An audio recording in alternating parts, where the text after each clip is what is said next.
All right. Hello, everyone, and welcome to another episode of Full Spectrum Cannabis. We've got Lance today interviewing his buddy, Todd Harris from Plift. Is that correct? All right, you guys, have fun. Thank you.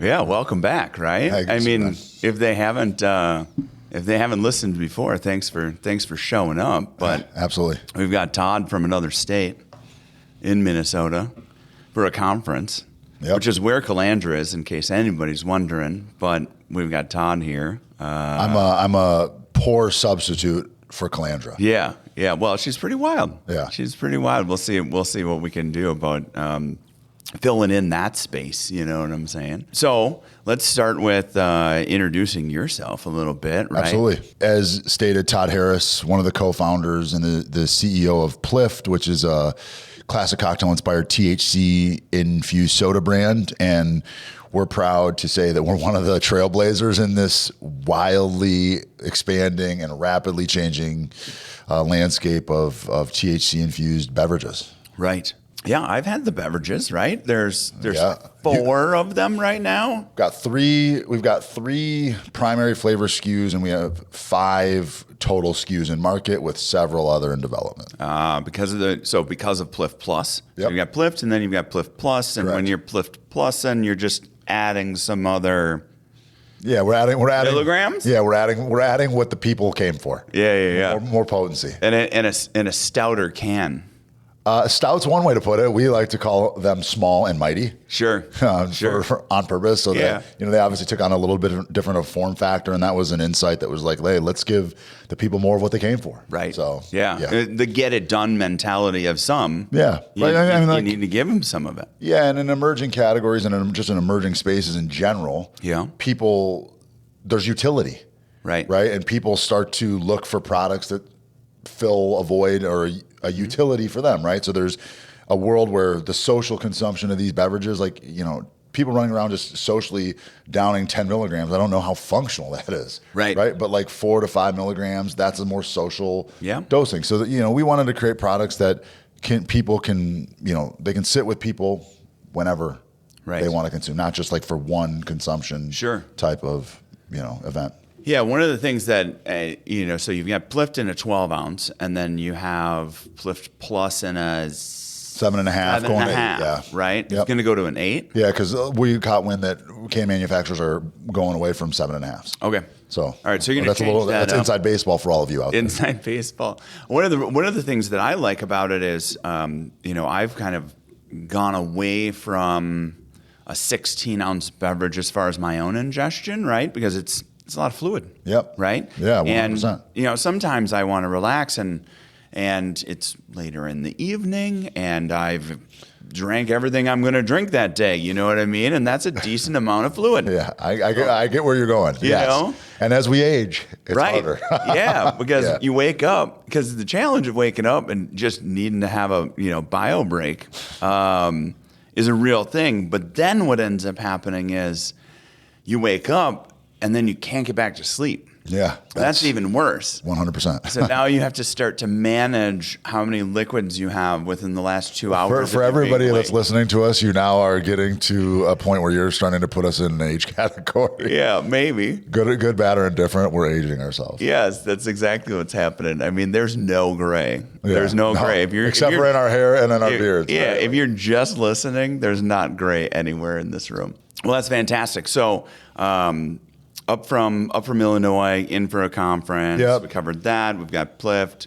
What are you excited about for Plift right now? We just have an immensely bright future. Yeah. Like we have started to figure out, how to get liquid in cans more efficiently, how to get them into markets more efficiently, and how to move them on shelves more efficiently. Like that's the business side of it. Right.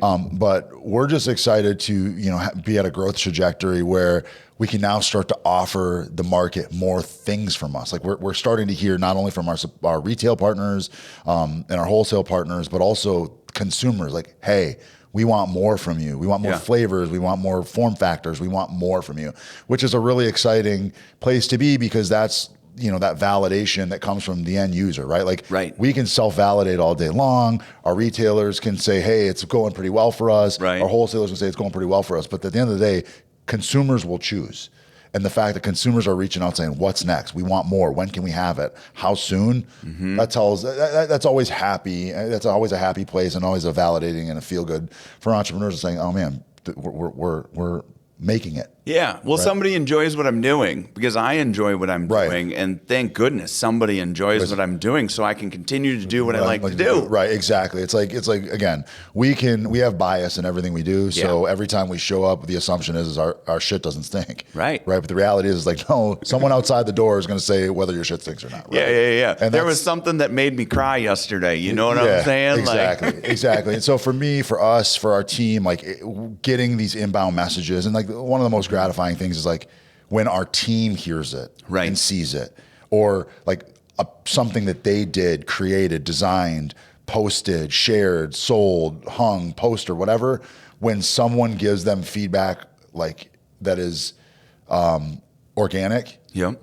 and directly to them, like that's super validating. Like, oh, hey, this happened because of the work you did. Right. That's always cool. And like you can see it in a small company like ours. Right. So I'm at the point where I'm just excited. Like I'm excited when it gets sold in, but I'm so much more excited when it sells through. Yeah. And then I'm like, oh, reorder. That's the best part, right? Is the reorder, because that's some of that validation that you look for. Yeah, and like you and I have been friends and doing this for, like, you were one of our first retail partners in Minnesota, right? Like, and so, I've always committed, like, whatever you need from me, from like advisory help, forward looking, I'm going to give it to you because you believed in us early.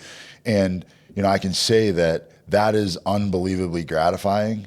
What you're describing is like that feeling of a reorder. Right. Wow, that means consumers like it. But, the part that you get to even look forward to even more is when someone tells you that it's flying off the shelf and you had nothing to do with it. Exactly. Like you got sold in, but the organic population found you, loves you, and goes and buys you, and you didn't send your friend in there to buy it. Right. Yeah. Right? Like, you didn't go in and do a tasting there and sell some cases off the shelf for them, right? Like you didn't pick up your phone and text like, hey guys, I'm in XYZ liquor store, go buy it. Yeah, exactly. Like it would happen on its own. Like that's an unbelievable feeling, because that's when people start to thank you. Hey, I haven't drank in 6 months. Right. Hey, you gave my family something else to, socialize with that didn't have alcohol. Like all these other feel-good stories, and it comes like organically. It's a great feeling. Right. And you're close. You have a good product. Thanks, man. I appreciate that. So, looking at the alcohol side of things, right? Like, tell me a little bit of your story, your passion around that, like how this became. Like, I've heard this story, but everybody else hasn't, and that's what we're here for. Yeah, no, I appreciate you bringing it up. So I'm, born and raised in Minneapolis. Like, so when this market opened up, I told my co-founders, look, this is a place where we have a right to win. And it means a lot to me that we have an opportunity to do it in front of my friends, my family, people who've known me my whole life. And so, the why behind Plift, we get this a lot. What does Plift even stand for? It's a completely made up name, intentionally one letter short of the word uplift. Yep. Because all it's missing is you. And when we say you, it's the collective yous, right? Like, where do you find yourself? What is your story? What is your relationship with cannabis? Right. Are you Canna Curious? Are you a Canna Pro? Like, we want to meet you where you are in your journey, right? A safe space, a great tasting beverage that's accessibly priced to everyone. And so, I'm an alcoholic. Yeah. Alcoholism is tried and true in my family. Me too. Right. And I, the insight was the socialization of cannabis consumption is coming. Like, how are we going to be at the forefront of it? And then more importantly, or of equal importance, like, how do we provide people of all walks, including those from the neighborhoods, areas most impacted by the war on drugs, Black, brown, underrepresented individuals, with an accessible product that they can choose at shelf that doesn't require them or their alcoholic family to drink. Right. And so, all of our flavors, classic cocktail inspired, and meant to be sessionable alternatives. Our 4 milligrams, our 10 milligrams are obviously for those who just want to get the job done, like we were talking about before we started. But this is like a personal thing. I wanted my daughters to say that their father, his partners, fundamentally changed people's relationship with alcohol and cannabis. Right. And so, like, that's where I spend my time.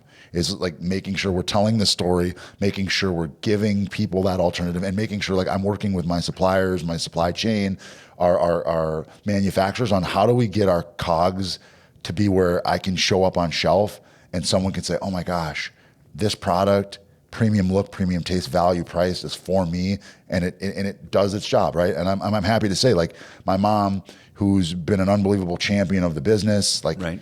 You know, she doesn't love that her story is part of the story, but it's like, that's the story, Mom. Sure. She's now drinking, she doesn't drink alcohol anymore. Right. She's been drinking 2 to 3 Plifts a night for the last 9 months. Right. Right. Like, that is if I didn't do it for anyone else and my own mother benefits, like, that's a job well done. For sure. And so everything else is like added value. Right. And like, again, like the story and the people, you know, the business sucks. Like, running the business is like not my favorite thing. I like to do it because I'm learning. Right. But what I love to do is get out, see people, touch people, hear their stories about how our products intersecting. And I think we're doing a really good job of that. Yeah, I think so too. What? So you're saying, you know, we're looking at the alcohol thing, and we say it's craft cocktail inspired, right? The thing that hits me on that once I hear it is, they are inspired, right? And you're saying that they're inspired by it, but it's not obvious, right? It's obvious maybe in some of the flavor, but even within the flavor, there's not. It doesn't say margarita. It doesn't say margarita. It doesn't say mule. It doesn't say Paloma. Exactly. Yeah. Exactly. And that's intentional. Right? It makes sense that it's that way, right? So that I just wanted to highlight that piece of it, because that feeds into it, right? You can go and call something Bloody Mary. You can go and call something Irish Cream, which, I mean, I have recipes for and I have desire on making. Is that what it's going to be called? Probably not. Right. But, you know, Lemontini, the teeny in it lends to martini, but is not. So it's like obvious, but not obvious. It's like trying to kind of do the same thing, but I'm towing the line a little closer, maybe. Yeah. And like, I can appreciate everyone's, you know, take on it, right? Like, because there's 2 layers to it, right? It's the product, like, what is the actual liquid, and what is my experience with that inspiration or the cocktail, right? The other part of it is just from a brand packaging messaging perspective. Mm-hmm. You know, there is a world where, for instance, using your Lemontini, right? You were playing into that, you know, comparison to mouthfeel of a cocktail, right? A martini. Yep. Obviously, martinis are flat. This has got some bubbles in it, but that's for a number of reasons. I get it. I'm fine with that, right? Like, I'm fine with that for everyone's, you know, you're trying to connect with that consumer, that specific consumer. Mm-hmm. The reason why we left out altogether and we just say as inspiration is because in the cocktails that we're referencing, alcohol carries so much of the flavor, right? That if someone's mind says, oh, we're a Paloma, then they go up and show, this doesn't taste anything like a Paloma. Right. We now have lost credibility. In a way.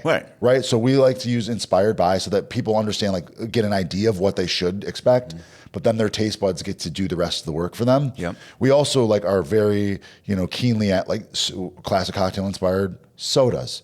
Right. So like the occasion of when you drink a soda could be any time during the day. Right. And when we felt like when you tie too closely to inspired by a cocktail, you then get pigeonholed into a drinking occasion versus an anytime occasion. A happy hour, right? Like I said to my grandma once, we would go down, she lives in Illinois, and we would go down to visit, and I'll drink a beer at 12 o'clock. Doesn't matter what time of the day it is. It's not there's stigma everywhere, right? And there's stigma around that as well. Like, when I decide to ingest whatever it is that I want to ingest, it's nobody's business. Right?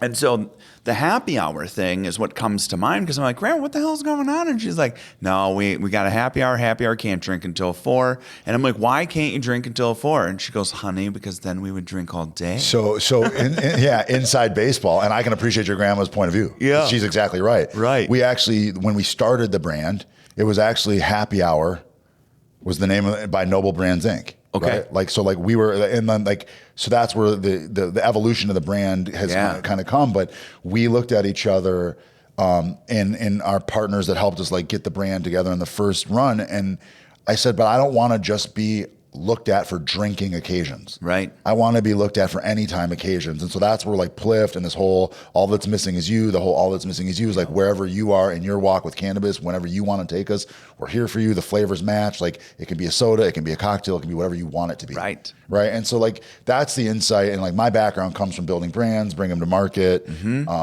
I got a little bit of tech in me, so I understand like how the digital landscape and how people and how our brand shows up both on shelf and in a digital world, right? How they need to acquiesce and play together. So Sure. That's great. And so, expanding into some different states and better market penetration within the states that you're in right now. You said Noble Brands, right? So it's like parent, but then you also have an emulsion company too? Yeah. So we, as part of like our journey to getting a beverage into market. Yeah. And this is back in 2021, 2022. One of the big things we realized is like there wasn't a really reputable water soluble liquid emulsion supplier for the minor cannabinoids or hemp. Sure. Right. Now there are, right. There's lots of people in the market now, but back then there wasn't. Right. And we had an issue with some shelf stability, that we were using a third-party emulsion supplier, and we're like, let's look at this like more broadly speaking. What's the end game here? To make sure that Plift always has a reputable supply chain, right, where we can support ourselves. So if that's the case, then let's build this company with that in mind. And if Plift is its only customer, it became a break-even business, right?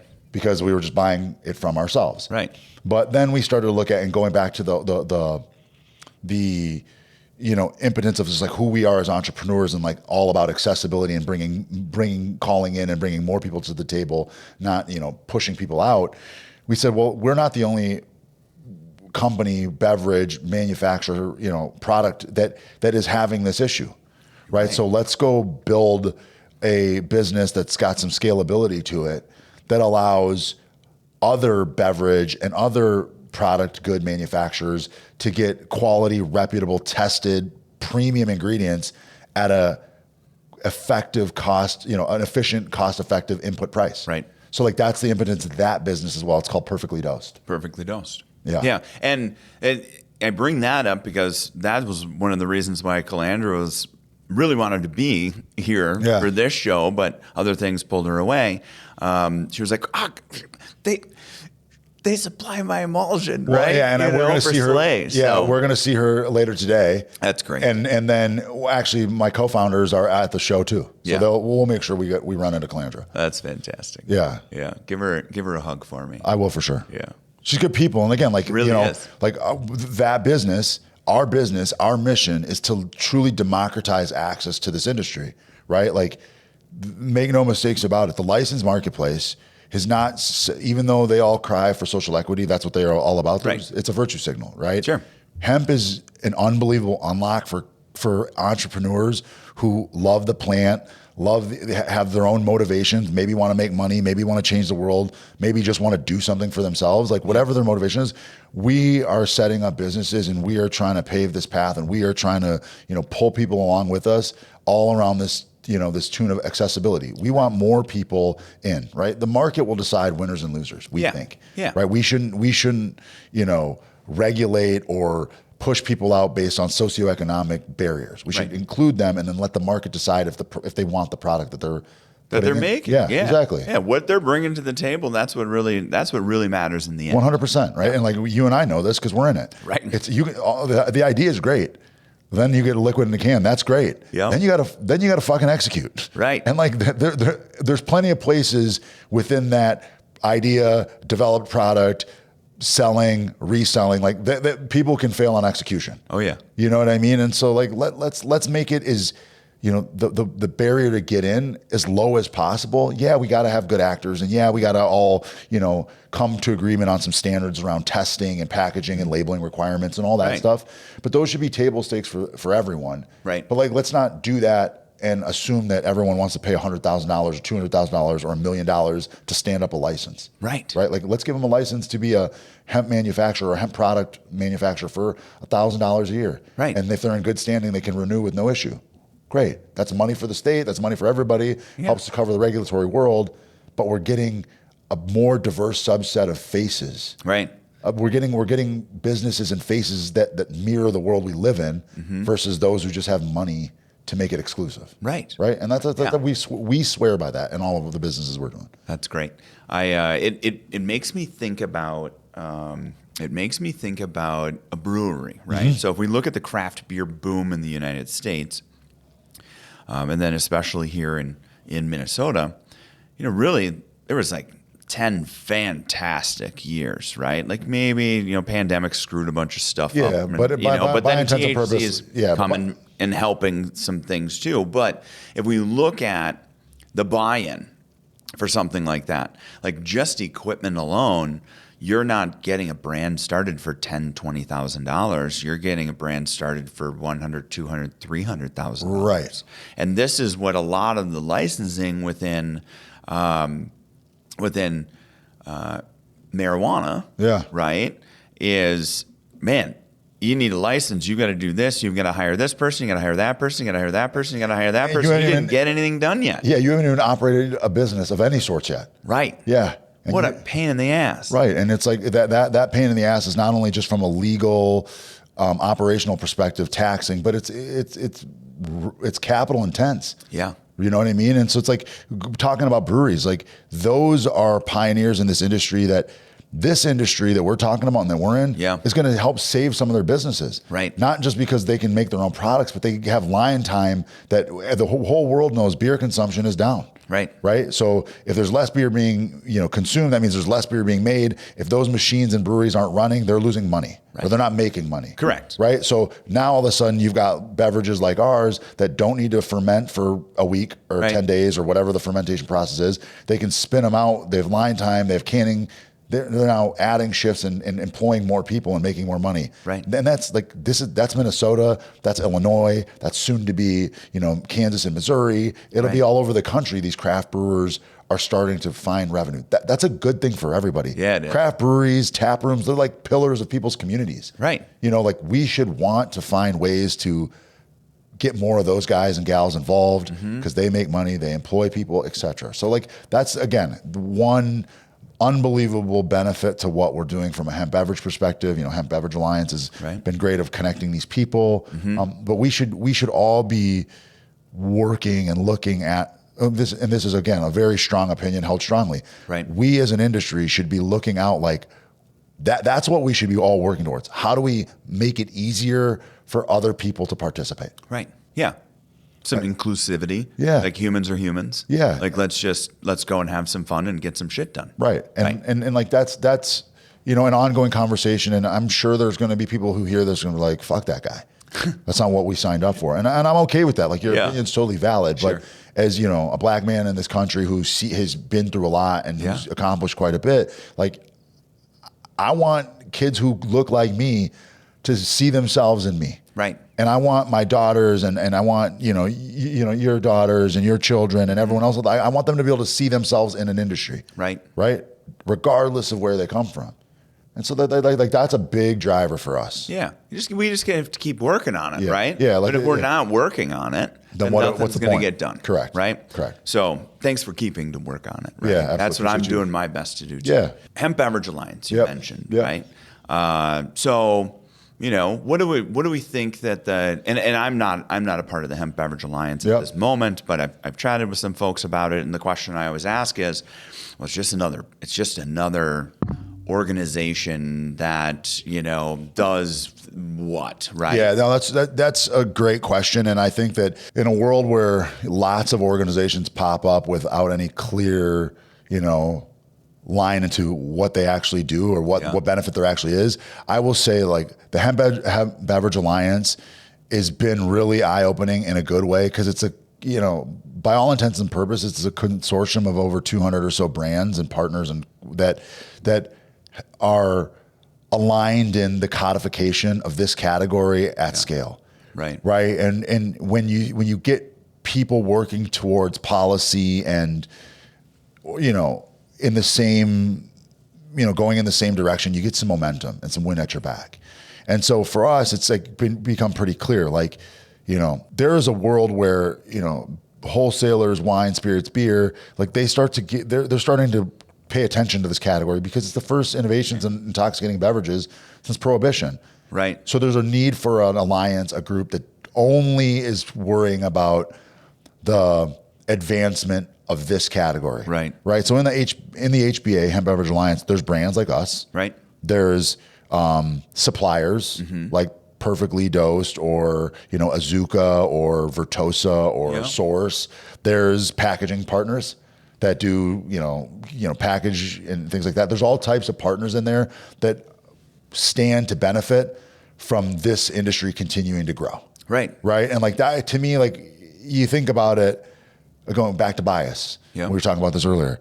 You think about things through the lens that you see them through, but you forget that like when this product that we are fighting our asses off to put in a can and put on retail shelves, like there's a lot of jobs tied to it. Yeah. The guy who designed our labels. Right. The guy who sold us our cans. Right. The girl who, helped us with marketing. The, whoever. Like right. That's a big deal. And so like this consortium in the HBA has really got those types of people in one room to talk about the betterment and the codification and the advancement of hemp beverages specifically, which that's what we are. We're a hemp beverage. We're not, I know you do gummies. Right. I know you do some other products, but we're not. We're liquid in cans. We're liquid in vessels. Right. So like that's important for me to have someone stumping for me and worrying about, the betterment of my business. Right.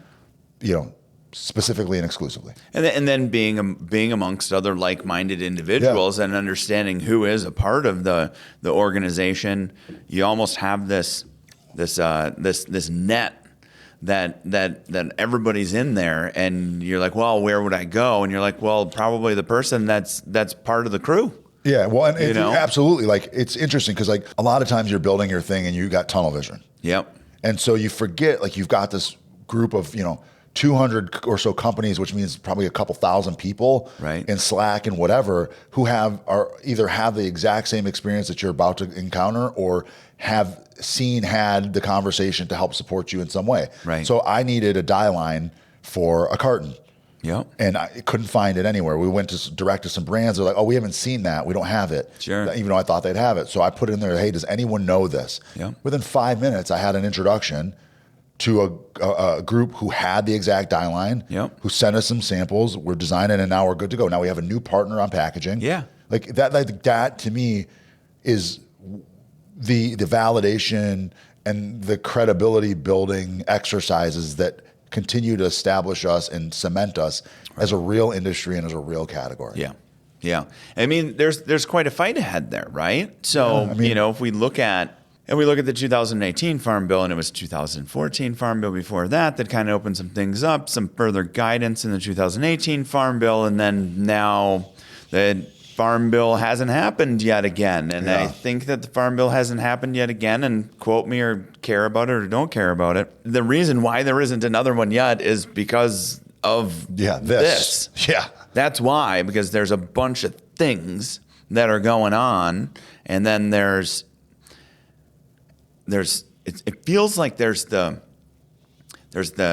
cannabis side, which the cannabis side, interestingly enough, the marijuana side is what I mean. Marijuana. Well, no, I say cannabis as a whole, but then I'll call out marijuana. Yeah, but for the sake of the Farm Bill, I think it's always important to delineate hemp and marijuana are both cannabis sativa. They're the exact same plant. Right. One, it's all based on potency in the plant by dry weight volume. Yep. But one side of this has commoditized the word cannabis to make them seem like they're not still the Schedule 1 federally illegal version. Right. And I think that's important to just delineate for this conversation because unfortunately that is a major root of part of the tension. Yeah. Right? Is like the cannabis plant should be freed. Right. That is hemp and marijuana. Correct. That is low potency THC by dry weight and high potency THC by dry weight. Yeah. Right. Like it should be free. Right. But for the sake of the Farm Bill, we're fighting over the low potency by dry weight. And that's a major sticking point. Yeah. And there's a few things that are out there like are absolute killers to the industry. And when we start looking at, billions of dollars in an industry, and it's like, can it really happen? Can they really? And then you go, yeah. There's some screwed up stuff that can happen. Yeah, but a shout out to my partner Glenn, who is the preeminent regulatory mind in this space. Right. Like, if you don't know, look him up, Glenn McAllister. He is a badass when it comes to regulatory guidance, understanding law, mitigating measures, et cetera. Right. And so I defer to him and like on this stuff very, very, prudently. But I will say this, like, a couple observations, couple opinions. And one, to your point, the intoxicating hemp industry is like a $30 billion industry. Yeah, it's huge. So it's not, I find it hard that federal legislators would kill a $30 billion and growing industry. Yeah. Because there's ramifications coming with it. There's jobs in their districts that are lost because of the decision they made. Huge. Right? And so I am a believer that there will be some level of regulatory guidance around the intoxicating hemp world that will push it into the states to make the ultimate decision. Sure. Right? On caps, potencies, et cetera, et cetera, et cetera. Yep. So that's just my broad stroke observation of the Farm Bill. Yeah. It's like, I find it hard to believe that they're going to let that happen. Yeah. I'm in the same camp, and that's why I wanted to ask. And I probably should ask every single guest that I have, or that we have anyways, on what that is, because it reminds me of the legacy market, right? But in the legacy market, you knew that you were doing something wrong. Right. Right. And even though it shouldn't have been something that was wrong, and that's a whole nother conversation, but you're driving around in your car and you've got a quarter pound on you, and you're driving to your friends and things like that. Yeah. And you're dropping off bags. What could go wrong? Yeah, nothing can go wrong ever, right? But we're in a legal industry. Right. Legal industry. Right. Right. $30 billion legal industry. That's that, by the way, has been asking for some time for regulatory guidance. Exactly. We want to be regulated. Help us regulate. Like, and there are some table stakes that have to change, right? Like, no one should be marketing to kids. No one should be having, there's a constant in every state house I go into. There's the Skittles, the Doritos. And I'm like, those are counterfeit, or those are, products that are copyright infringing anyways. That's a federal crime already. Right. Right. So you're saying it's the hemp industry's fault, but actually, no, the federal government's already failed you to crack down on that. Right. Right. That's IP infringement. Yeah. Right. You follow, you register trademarks for a reason. Right. Right. Exactly. So it's like, that's a bullshit remark from the other side. So it's like, help us regulate ourselves. We're asking for it sensibly. Do we want to be overly regulated? No. I mean, the licensed market, they impose these heavy, regulatory frameworks on themselves, and they're finding it to be untenable. That's why that market's not doing well. Right. Right. So it's like, instead of trying to push this industry that's free market doing well into a space where people are already losing, let's bring that group closer to what we're doing on this side so that everyone can win. Right. Right? Yeah. But an everyone can win model doesn't align with, the 5 biggest multi-state operators owning the industry. Right. Right. So that's a huge piece. Correct. To what's going on and who's fighting the fight on whatever side it is. That there's got to be some involvement in there. That there's got to be some alcohol lobbyists that there's everybody everywhere that's trying to figure out what is going to happen with what and how they can make it their way. Yeah, and I think the alcohol lobby is just going to start waking up. Like they have not been. I think they've been they're clearly astute at what's going on. Yeah. But I think now you're starting to see the Total Wines of the world selling these products in several states. Right. And they've got, scan data on the success level of a, not broadly open marketing from a marketing perspective industry and how it's moving. That's getting into the wholesale channels. That's obviously getting into the large format beverage manufacturer channels. Like, they're starting to have this conversation. I think their lobby will start to wake up because they know that there's money to be made. Right. And at that point now it becomes like, who's got more lobbying money? Right. Well, it's not Plift, the little ass brand, right? No. It's everyone who's around us. Yeah. So that's when you start to see the big guns, the Hatfields and the McCoys. Right. And I'll be there to watch. Yep. Yeah, we're just, PBRs are there. PBRs getting in. Yeah. PBR's in. It's Boston here. Beer Company in. It's here. Regulatory, right? Mm-hmm. So we look at regulatory. One of the things that comes to mind for me is, all right, cool. Some folks are being able to enter the California market. Yep. Historically massive, recreational cannabis market, right? Like 100 milligram. Yeah. 100 milligram beverage, like that's the king that's out there, right? That's not what it is here. We're talking like 5 to 10 here. And it's not just because of regulation. It's because of like tolerance level and everything like that. So if we were able to say, this is what, and I know it's hard to go like, all right, cool. This is the United States. Yep. Because what I think would be great is labeling requirement that crosses all states, right? Because you've got Iowa down here doing this. You got Wisconsin fucking off doing whatever they want. California's got the most rigid requirements, right? Prop 65 labels, et cetera, et cetera, Sure. et cetera. So some standardization of what's required. Right. And so then California, like oftentimes, controls what it'll end up being because it's such a large economy, right? Yep. And so that's what ends up happening there. What do we think a serving size should be? What do we think a maximum serving size should be in a beverage? And then does it matter the amount of liquid in the can? Meaning like, is it 64 ounces? Is it 32 ounces? Is it 10 ounces? Is it, how regulatory do we need to get is one question of it. But really the real question that I'm asking is, what is the serving size, and what do we believe or think at this moment, personal preference, and then what actuality is? Okay.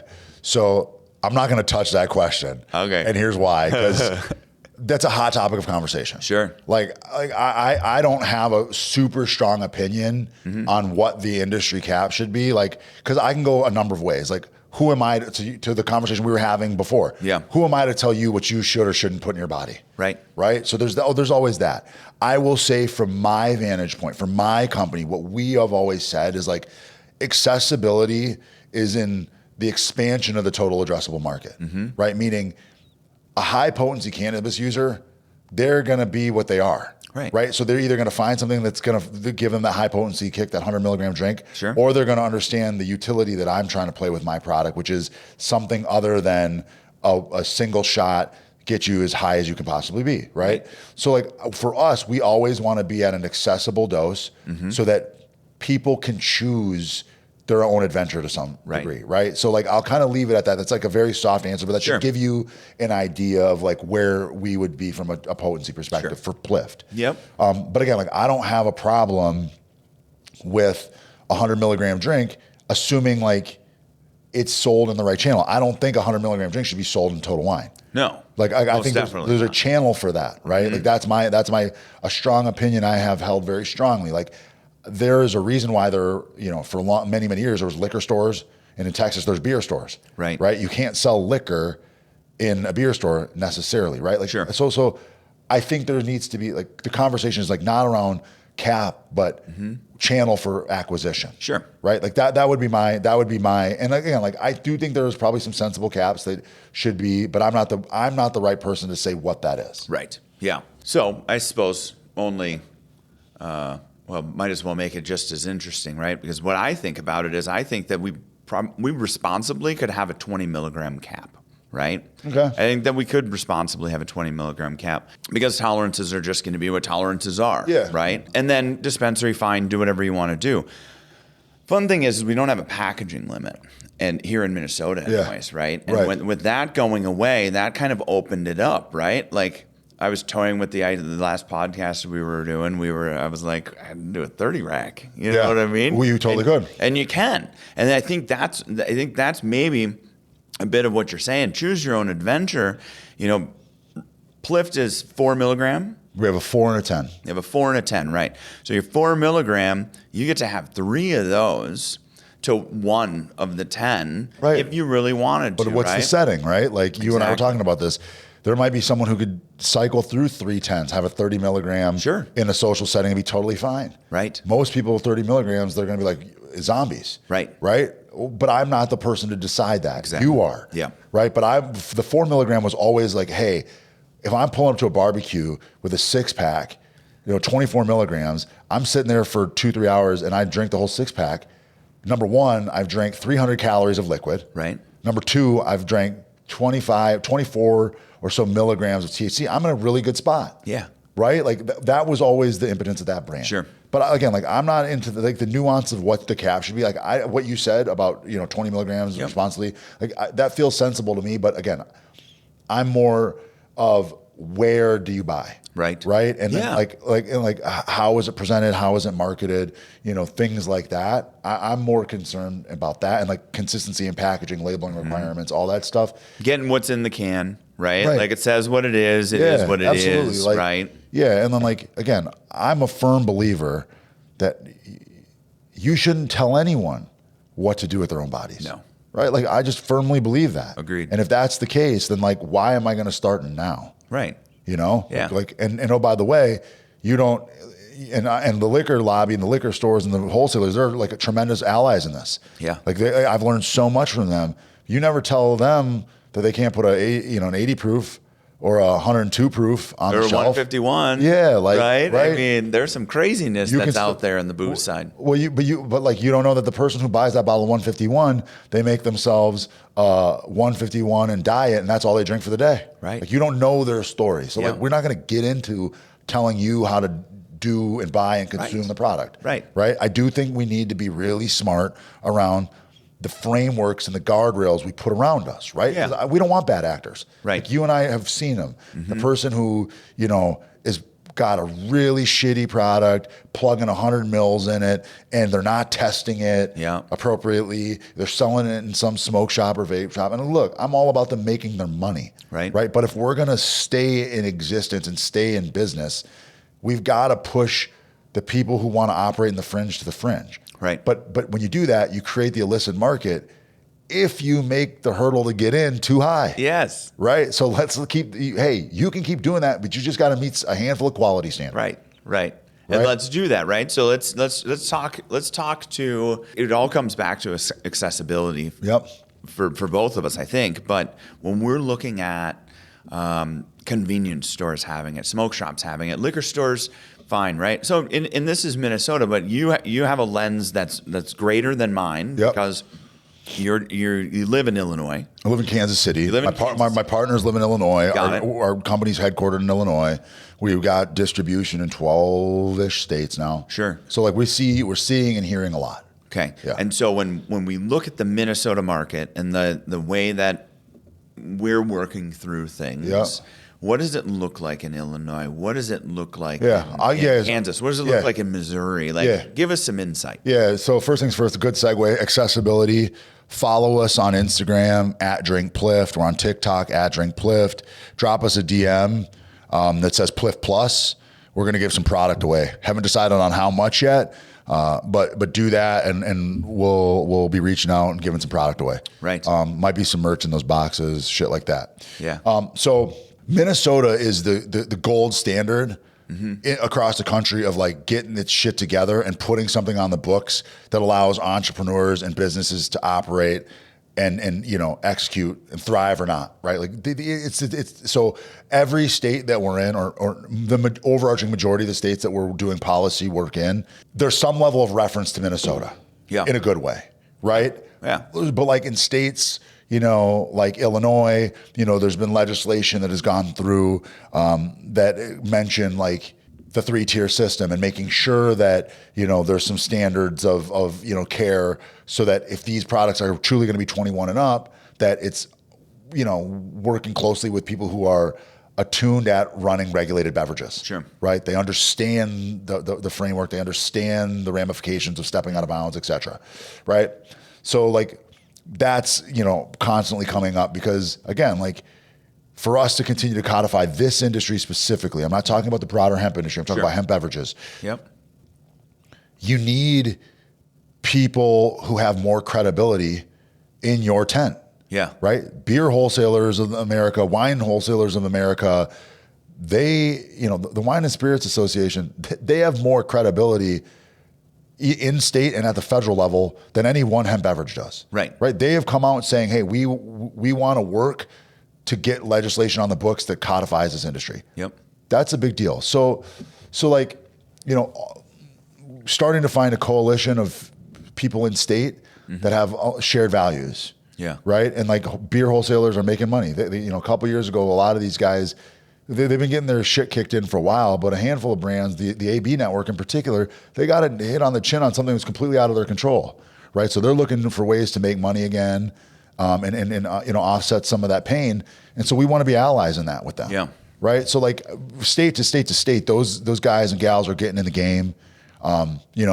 We're seeing the C-store associations, they're getting in the game because they're making money on it. Right. But like, and one of our good friends, the executive director of the, Missouri Petroleum and Convenience Store Association, he was an unbelievable ally. Yeah. And he would come and we would talk, and he's all about like, hey, my guys need to fly by some rules too. Yeah. Like they're a critical point in the supply chain, right? Of like delivering product. And so like we all want to be, aligned on what does good look like. Right. And so like starting to find coalitions like that has been, fundamental in getting quality legislation passed. Like Georgia passed some really good legislation recently. There's some nuances to it that need to kind of be ironed out. Yeah. But that's a good regulatory framework with what Minnesota has done with some plus ups. Yeah. And I think what you're going to see on a state level is the legislation is going to get better and better and better.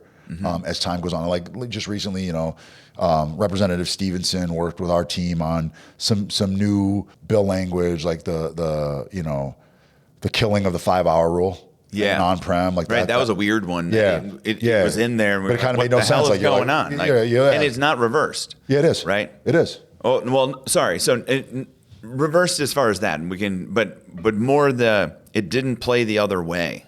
Yeah. Right? Yeah. Like it was like, if you had this, you can't have this. But if you had this, you can still have that. Yeah. It didn't.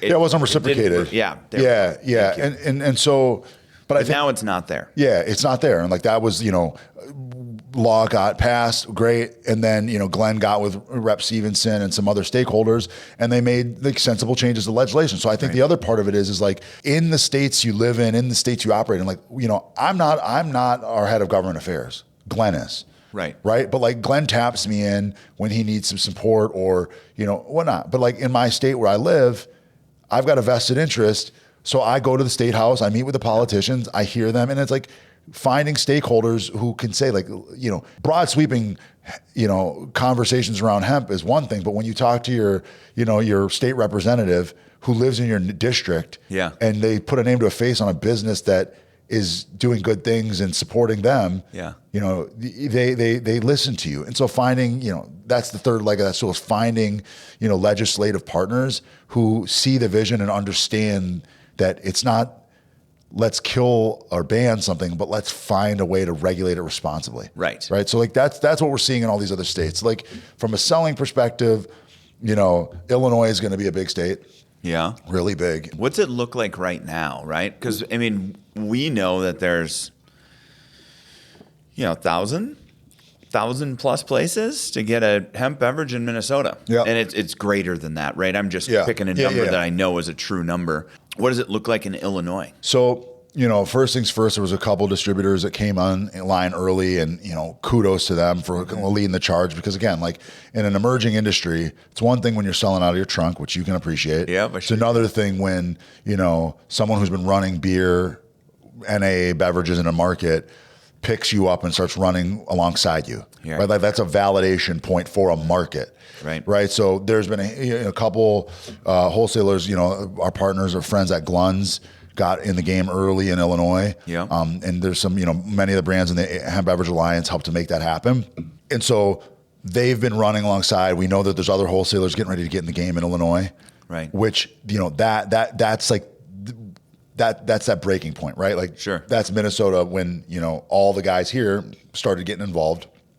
That's about to happen in Illinois. Okay, cool. I can say there's probably, I heard the number a few weeks ago. I can't remember exactly what the number was, but I would say there's probably 600 or so retailers around Illinois, but the majority of them are in the Chicagoland area that are carrying these beverages today. Right. Right. That's good. Yeah, that's a really good number given the fact that like there's only one real wholesaler running product. And I don't know how many brands they have on their side, but they like, so that's really good. You know, I would say in a state like Kansas and Missouri, and I kind of clump them together because the odd thing about Kansas City is literally half the metro is on one side of a state line and the other is on the other. So half is in Kansas, half is in Missouri. So it's like the Kansas City area. But that is a really nuanced territory because you have to have a wholesaler in Missouri and a wholesaler in Kansas to get the entire metro area covered.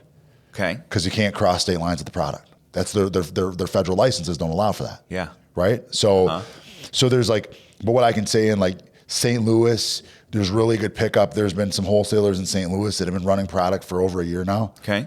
So St. Louis is decent. Kansas City is growing like a weed. Yeah. I mean, Kansas City is such a fun place. It's a great town. And like you think like the interesting thing is like in Minnesota, talking about these beverages like nomenclature, like everyone does it, right? But when you get into markets where it's even still emerging, and they're like, oh, how is this legal? And you tell them the story and you walk them through it. They're like, oh my goodness, like yes, yes, and then that, and like they tell their friend, and before you know it, you've got wildfire. And so like, there's some really good brands, that are outside of Plift that are doing really good things in Kansas City. And like I live there, so I actually take a ton of pride in being the voice of the industry. Sure. In the metro and in the city and the region. So I spend a lot of time just educating and evangelizing on behalf of the category. Yeah. But you've got 100, 150, maybe pushing 200 retailers in the Kansas City metro that you can get it at. Now you got probably the same in St. Louis. Total Wine in Missouri is getting product today. Yeah. Stocked in. So all of their stores in Missouri are getting loaded up today. Yeah. So it's like, those are places that are growing really fast. I think Georgia will be fast. I know there's a lot going on in Tennessee. Ohio's growing really fast. Yeah. So that's great. That's great to hear.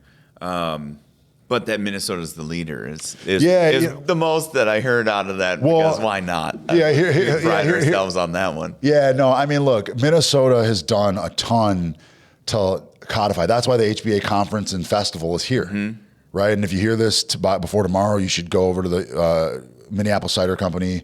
HBA is doing a festival, hemp beverages 1 to 6. It's going to be a great time. Lots of sampling, meeting, hearing, learning about the industry and brands from all over the country. Right. And if not, next time. Yeah, and next time. But that's why they wanted to bring it here, because like this is like the epicenter of the category, right? And so, yeah, it's the leader, but it's also the most competitive. Yeah. In terms of the most brands on shelves, you're fighting for shelf space.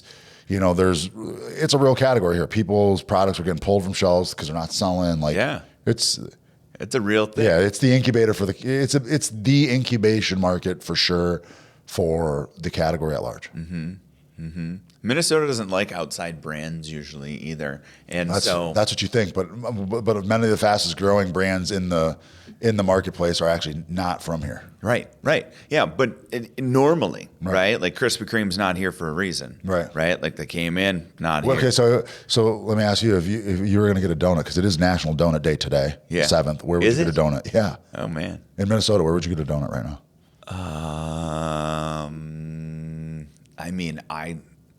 It's hard, right? As you get older, you eat less donuts. I know, you really do. You really do, which means the one by my house, right? So right over by Buster's on 28th, Baker's Wife Donut Shop. There's Mellow Glaze right down. I mean, we've got a lot of donut shops just right there in South Minneapolis. Yeah, so like, but the Mellow Baker, right? Is that what you called it? No. There's Mellow Glaze, and then there's a Baker's Wife. Yeah, Baker's Wife sounds like that one sounds like the move. See, I would go to the old-fashioned donut shop in Crystal. Sure. Yeah, like that's where I would go, because that was my donut shop when I grew up. Yeah. So it's nostalgic. Yeah. Right. It is. Mine's not there anymore. It was in downtown Hudson, Wisconsin, and man, it was like the best. Yeah. It was the best because my dad would be working an overnight or something like that. Come home with home with a nice cinnamon twist, and I was like, "This is the best." Yeah, you wake up for school, and like that's what you get. I know. You're welcome, everybody. Now you want a donut. Well, it is, like I said, National Donut Day. National Donut Day. So where were we? I forgot. We were talking about other states. I think you fully answered that, right? So if you were doing a podcast, what's the question that you would ask yourself? I know that's lazy, but it's also super interesting. Give me some context, like just in industry at large, like broader hemp beverages. Yeah. What would a listener? What would you think that a listener would want to know that maybe they don't even know about right now? Well, I think they'd want to know what are the best beverages on the market, but I'm not going to do that. Oh, because I'll make some friends and probably lose some friends along the way. You know, from a consumer perspective, like just a broad stroke listener, like where could I find it in my state? Right. So, you know, and I'll be super candid. Like one of the hardest things we do as a business is like keep track of we're going into retailers every day. Yeah. So like to be up to speed on where, but you know, find your favorite brands and check their websites and go to their store locators and communicate with them. Like I want to hear from people. You know, I want you to, if you email hello@plift.com, it comes right to me. Right. Like I want to hear and see people and talk to people because I want to understand like how they see us. So, you know, one, don't be shy. We're all of us brands. You may think we're bigger than we are, but we're not. Like the owners and the founders of these companies are mostly very much involved, and we want to hear from you. So give us feedback. But I would want to know where can I find these beverages? And the real answer is like for us, we try to update our store locator quarterly. Yeah. Like we pull all the sales data of new store ads and frankly store losses. If there are losses, and then we try to update that quarterly because like that's the lifeline to the world because like we don't do a ton of e-com. Sure. Right. We are a more traditional beverage business where we're focused on finding retail doors, connecting with consumers on the ground. So like that would be the biggest thing from a consumer perspective. If I was an entrepreneur looking at the industry, like I want to get in and I wanted to put beverage liquids in cans, I would say spend a lot of time trying to figure out your cost of goods. Yeah.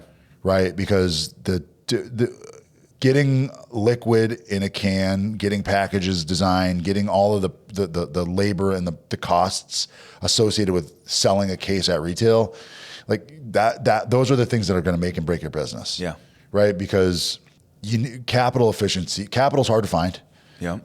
Capital efficiency is mission critical, and what you can do with the money is like, very important. So really be screwing. And you and I talked about this. Like, yeah, we have.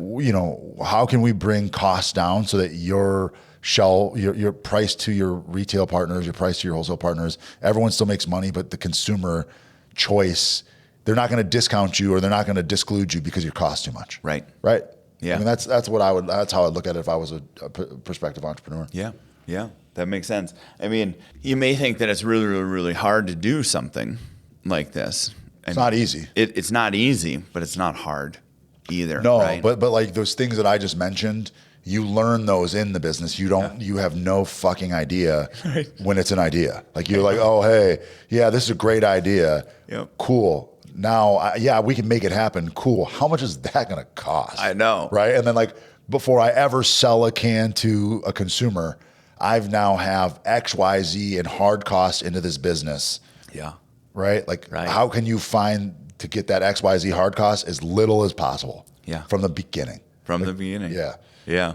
I mean, I'm working it backwards. I've already got it going, and now I've got to figure out the rest of the stuff. But that's a way to do it too. But that's how most people do it. That's how we did it, right? Like, let's do it, let's launch. But like, you've got the benefit. You can call me, and I can tell you 5 other places to go find that input. Exactly. Right? Why? Because I've already got kicked in my shit for the last 2.5 or 3 years doing it. And like that's to me, like that's what friendship's about. But that's just also about like, good business is like, I want you to succeed. I don't want you to put your life's work into something, your hard-earned savings into something just for you to peter out, not because you didn't have a good product or a good idea, but because you couldn't find the inputs in a place to make it affordable. Yeah. Right? Yeah. That part is the tough part. Yeah. For sure. Figuring out all of those things. What is like 2 years from now, right? This is tough. It's so, I was thinking about 7 o'clock tonight and being like, that's a long ways away. I'm thinking about like in the next 25 minutes, but yeah. I get it. Yeah. So like 2 years from now, right? Well, hopefully we have, federal descheduling. Yeah. Right. Yep. Hopefully that's the case 2 years from now. Absolutely. Should have been happening.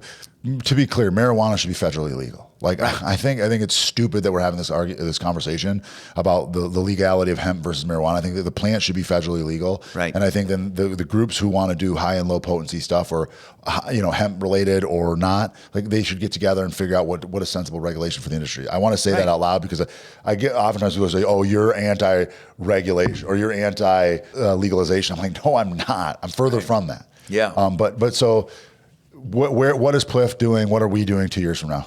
Is that what the question is?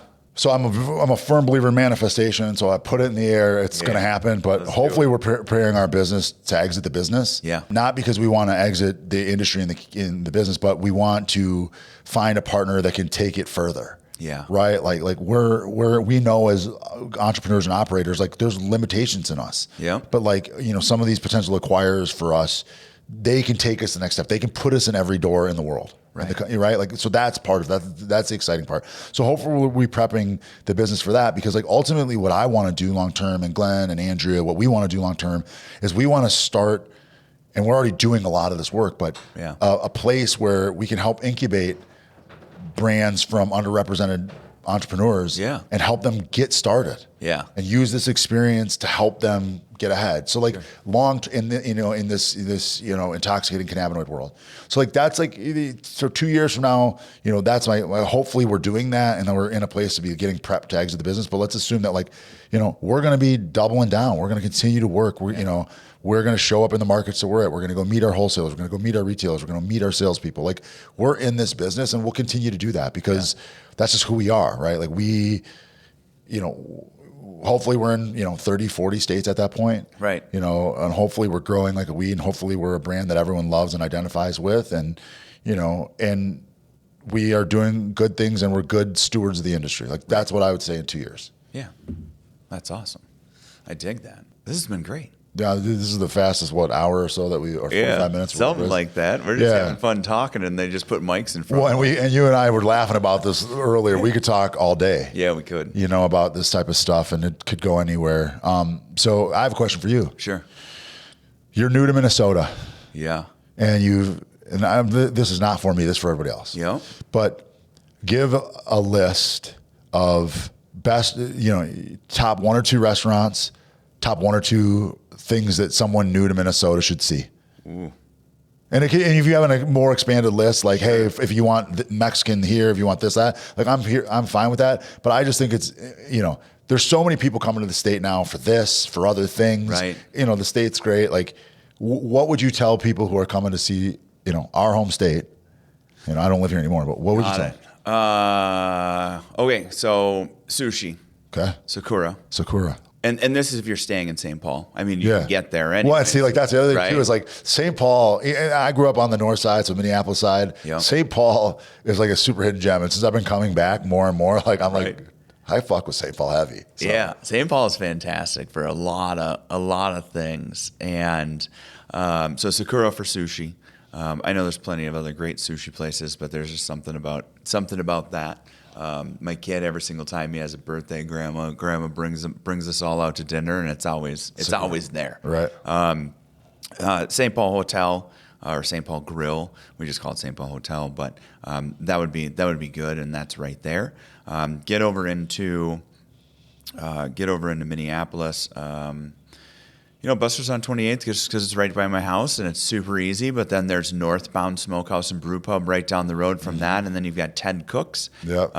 Ted Cook's 19th hole for ribs. And then you've got the Cardinal Bar for just good old divey goodness. Okay.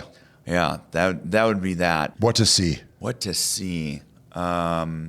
Lake Nokomis is pretty fantastic. Lake Hiawatha is pretty fantastic. What you can see from the city from either of those parks is pretty great. The walkability is great. Everybody's going to say Minnehaha Falls, but just make sure the water's high like it is right now. Yeah. And then it's fantastic. Yeah. What else to see? I mean, Sculpture Garden is great, but I don't get down like that. But everybody's going to see that anyways. Theodore Wirth Park is probably, I'd probably put that over Sculpture Garden. Yeah, that park's great. Yeah. I grew up sledding on that hill. Right? I grew up sliding down those hills on my way to work. Yeah, there you go. You know what I'm saying? Because I lived right in North Minneapolis on 27th and Queen, and I worked in Bloomington, so I was always zipping through the old North Parkway. Yeah. Yeah. Well, good. I just like that question just because it's like, well, how about you? The last thing. Yeah. You in 2 years. Me in 2 years. Yeah, that's crazy. You know, me in 2 years. I don't know. Hopefully, in 2 years, what's going to happen is I will be paying myself, which will be fantastic. Yeah. It's going to be just a lovely thing. I will probably have a couple of interesting seasonal beverages that are out. I'm going to focus on the 3 brands that I have right now on the beverage side and the 3 brands that I have on the edible side. Hopefully I'm able, like you were saying, kind of incubate, and I want to be a good partner. I want to be a good steward. I want to be able to help others do what it is that I'm doing. It's a tough question. It is. That's why I love asking that question. You know, 730 days is a long time away. Yeah, it is. A lot can happen. There's a lot that can happen in that period of time. So, I want people to have good products. I want people to rip a bag open. So 2 years from now, my absolute goal is that every single time somebody opens a bag of gummies, they smell them first. Right?